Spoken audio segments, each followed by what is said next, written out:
حضرت جابر بن عبداللہ رضی اللہ تعالیٰ عنہما سے روایت ہے، انہوں نے فرمایا اللہ کے رسول صلی اللہ علیہ وسلم جب خطبہ ارشاد فرماتے تو آپ کی آنکھیں سرخ ہو جاتی، آواز بلند ہو جاتی اور غصہ تیز ہو جاتا، یوں محسوس ہوتا گویا آپ دشمن کے لشکر سے خوف دلاتے ہوئے کہہ رہے ہیں وہ صبح یا شام کو حملہ آور ہونے والا ہے، اور آپ اپنی شہادت کی انگلی اور درمیانی انگلی کو ملا کر فرماتے مجھے اور قیامت کو اس طرح بھیجا گیا ہے جس طرح دو انگلیاں یعنی ایک دوسرے سے بہت قریب ہیں۔ علاوہ ازیں فرماتے اما بعد بہترین چیز اللہ کی کتاب ہے اور بہترین طریقہ محمد صلی اللہ علیہ وسلم کا طریقہ ہے، اور بدترین کام نئے ایجاد کردہ کام یعنی بدعتیں ہیں، اور ہر بدعت گمراہی ہے۔ اور فرماتے تھے جو شخص مرتے وقت مال چھوڑ جائے وہ اس کے گھر والوں کا ہے، اور جو اپنے ذمے قرض چھوڑ جائے یا بیوی بچوں کو لاوارث چھوڑ جائے تو اس کی ادائیگی اور ان کی کفالت میرے ذمے ہے۔ سنن ابن ماجہ حدیث نمبر 45۔ حضرت عائشہ رضی اللہ تعالیٰ عنہ سے روایت ہے کہ رسول اللہ صلی اللہ علیہ وسلم نے یہ آیت تلاوت فرمائی هو الذي انزل عليك الكتاب منه آيات محكمات هن ام الكتاب واخر متشابهات، یہاں سے لے کر وما يذكر الا اولو الالباب یہاں تک، یعنی وہی ہے جس نے آپ پر کتاب نازل کی، اس کی کچھ آیات محکم یعنی واضح ہیں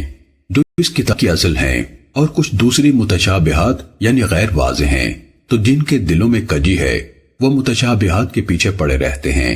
جو متشابہ یعنی غیر واضح ہیں ان کا مقصد محض فتنے اور تعویل کی تلاش ہوتا ہے،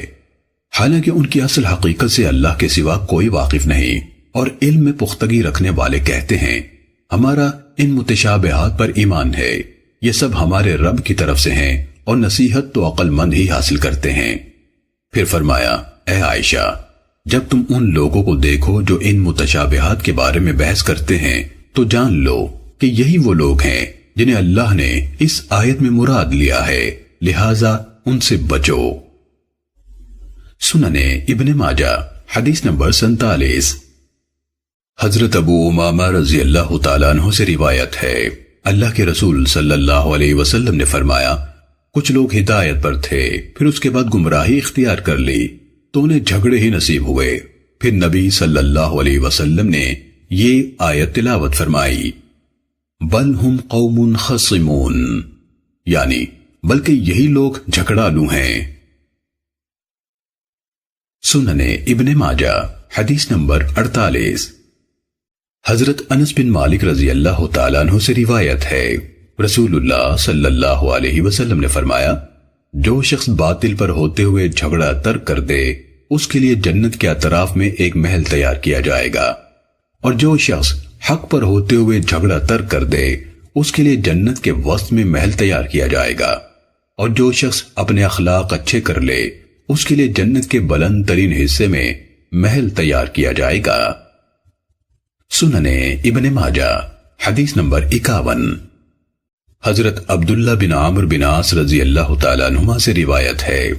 اللہ کے رسول صلی اللہ علیہ وسلم نے فرمایا اللہ تعالیٰ علم کو اس طرح نہیں اٹھائے گا کہ اسے لوگوں کے دلوں سے سلب کر لے، بلکہ وہ علماء کو فوت کر کے علم کو اٹھائے گا۔ جب کوئی عالم باقی نہیں رہے گا تو لوگ جاہل سردار مقرر کر لیں گے، پھر ان سے مسائل پوچھے جائیں گے تو وہ علم کے بغیر فتوے دیں گے، اس طرح خود گمراہ ہوں گے اور دوسروں کو بھی گمراہ کریں گے۔ سنن ابن ماجہ حدیث نمبر 52۔ حضرت ابو ہریرہ رضی اللہ تعالیٰ عنہ سے روایت ہے رسول اللہ صلی اللہ علیہ وسلم نے فرمایا جس شخص کو بغیر دلیل کے فتویٰ دیا گیا اور اس نے اس غلط فتوے پر عمل کر لیا تو اس کا گناہ اس پر ہے جس نے اسے فتویٰ دیا۔ سنن ابن ماجہ حدیث نمبر 53۔ حضرت سالم رحمت اللہ علیہ نے اپنے والد عبداللہ بن عمر رضی اللہ تعالیٰ عنہما سے روایت کی، انہوں نے فرمایا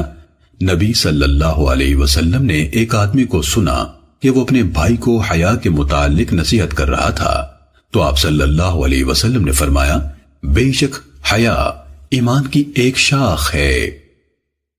سننے ابن ماجہ حدیث نمبر 58۔